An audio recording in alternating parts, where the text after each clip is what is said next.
everyone, it's Chris Pritt back again with a new topic in West Virginia divorce. Today we're going to be continuing with our series on the alimony factors under West Virginia law.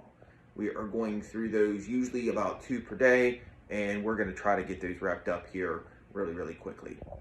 One of the things that I want to talk to you today about is the next factor, which is the extent to which it would be appropriate for one of the parents to receive alimony because they are the primary custodian of one or any of the minor children involved in the action.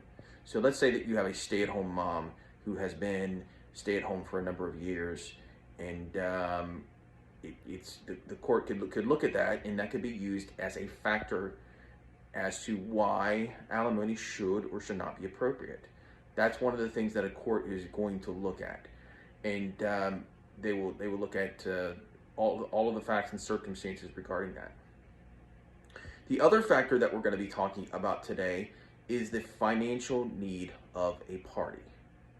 Oftentimes, this is considered to be a crucial factor in family court, depending on the judge, but other judges will look at it and they'll just consider it to be one out of many factors: the financial need of the party.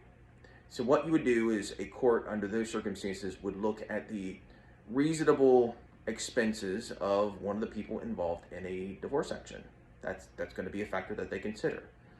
You would look at expenses such as rent or a mortgage, car payments.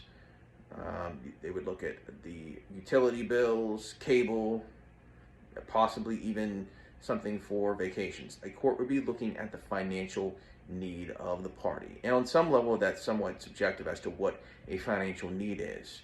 But oftentimes the courts will look at what is going to be the reasonable expenses.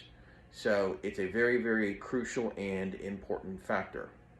Other items that might be included in there could be money to set aside for an emergency fund, or it could include things like something as small as tune-ups for your vehicle, things like oil changes and things along the lines of tire rotations, various expenses throughout the year relating to the vehicle, a reasonable clothing budget.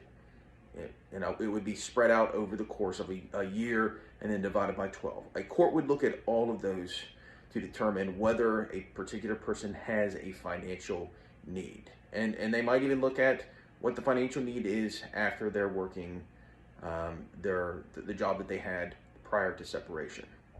So just something else to be thinking about. That consists of today's video. If you have any questions at all for me, feel free to give us a call or send me an email.